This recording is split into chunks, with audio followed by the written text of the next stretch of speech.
jelas kalau Bapak Ibu Saudara baca dalam terjemahan bahasa Indonesia yang biasa, terjemahan bahasa Indonesia baru, masih diterjemahkan secara puisi Bapak Ibu Saudara. Jadi artinya agak susah untuk dimengerti. Nah sekarang ini diterjemahkan langsung secara artinya. Dalam ayat 15 berkata, sebab itu hai suami-suami, bapak-bapak, setialah kepada istrimu sendiri. Kepada istri yang pernah kita katakan janji nikah kita, aku mengambil engkau sebagai istriku yang sah dan satu-satunya, aku akan setia dalam segala keadaan, dan berikanlah cintamu kepada dia saja. Bapak-bapak maksud saya, berikan cintamu kepada dia saja. Kenapa ayat 16 berkata tidak ada gunanya bagimu mencari kenikmatan pada orang yang bukan istrimu. Ada bapak-bapak yang sering kali mengeluh, aduh Pak, kalau saya pulang ke rumah, saya udah nggak tahan perlakuan istri saya. Bapak tahu dia ngomongnya nggak ada berhentinya Pak. Bapak tahu radio juga ada berhentinya siaran.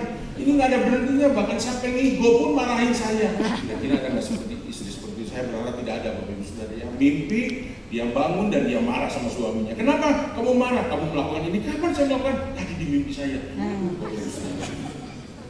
Tapi banyak bapak-bapak yang beralasan, di kantor sekretaris jauh lebih cantik, penampilan lebih sopan, seringkali memuji saya. Di rumah saya diejek sama istri saya. Bapak-bapak itu banyak kenyataan seperti itu. Tapi hari ini bukan cuma istri yang jadi SRN itu, para suami juga harus jadi tembok bagi keluarga. Dengan cara apa? Cari kenikmatan hanya pada istri kita. Ayat 17, kenikmatan itu khusus untuk engkau dengan istrimu, tidak dengan orang lain. Jujur Bapak Ibu Saudara, jujur ya, dosa itu memang nikmat. Bapak Ibu Saudara, perselingkuhan itu nikmat. Kalau enggak ada yang mau bikin dosa. Kalau enggak, siapa yang mau perselingkuh Bapak Ibu Saudara? Emang berselingkuh murah, mahal Bapak Ibu Saudara. Tapi kenapa orang mau bayar mahal? Karena nikmat.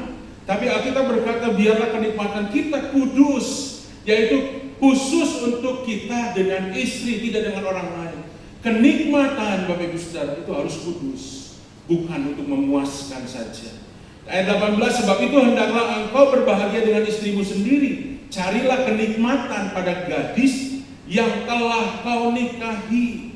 Alkitab dengan jelas berkata cari kenikmatan kepada wanita yang telah kita nikahi. Bahkan dalam terjemahan bahasa Indonesia yang kita biasa pakai dikatakan bersukacitalah dengan istri masa mudamu.